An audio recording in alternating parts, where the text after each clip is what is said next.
ခွေးဟောင်းနိုင်ထကြည့်နေရရင်အိတ်ချိန်တောင်ရှိမှမဟုတ်တလို့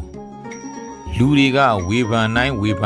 အပြစ်ပြောတိုင်းသာ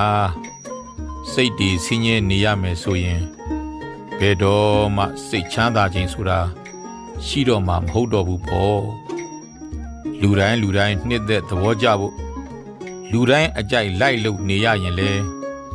ကိုယ်အကြိုက်နဲ့ကိုပန်းနိုင်နေရောက်ကုန်မှာပေါ့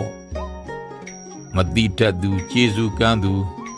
စော်ကားသူတွေကိုမကြေမနပ်ဖြစ်ပြီးတော့စိတ်တူဒေါသတွေထွက်မနေပါနဲ့ကိုယ်ပဲဆင်းရဲပင်ပန်းနေလိမ့်မယ်ကိုယ်စိတ်တွေပဲနားနေလိမ့်မယ်လူတွေကကိုယ့်ကိုအထင်သေးအမြင်သေးနှိမ်ချပြောဆိုဆက်ဆံတိုင်းလဲအားငယ်မနေပါနဲ့အားငယ်စိတ်တွေဖြစ်နေရင်စိတ်ဓာတ်တွေကျပြီးတော့စိတ်ရင်အားတွေနည်းသွားလိမ့်မယ်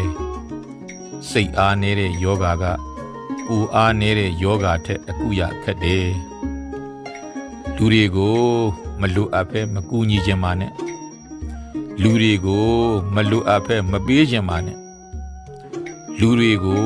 မလိုအပ်ပဲမကြွေးခြင်းပါနဲ့လူတွေကိုမလိုအပ်ပဲကူညီတာတွေပေးတာတွေကြွေးတာတွေလုပ်ရင်ကျေးဇူးမတင်မဲနဲ့အထင်ကြီးလျော့ပြီးတန်ဖိုးတွေပါကျသွားတတ်တယ်ဘသူကမှလူရမသွင်းအယောမဝင်လို့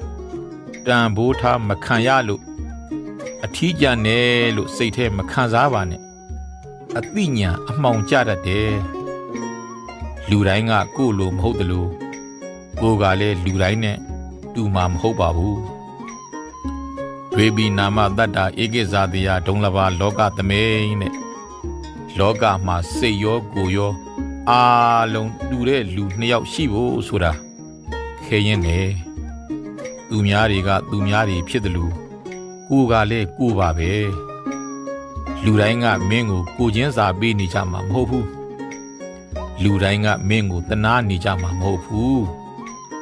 လူတိုင်းကမင်းကိုစိတ်ဝင်စားနေကြမှာလည်းမဟုတ်ဘူးလူတိုင်းကမင်းကြိုက်အောင်နေပေးဖို့သူတို့မှာတာဝန်ရှိမနေဘူးနော်လောကမှာမကောင်းတာမှန်သမျှဘာမှမလုပ်တဲ့ဖရာမကောင်းတာမှန်သမျှဘာမှမပြောတဲ့ဖရာမကောင်းတာမှန်သမျှဘာမှမကြံတဲ့ဖရာတောင်လူတိုင်းရဲ့နှလုံးသားမှာနေရာရပြီးတော့အကောင်းမြင်ခံရလို့လားကိုဟာလေလူတိုင်းကအကောင်းမြင်ပြီးတော့လူတိုင်းရဲ့နှလုံးသား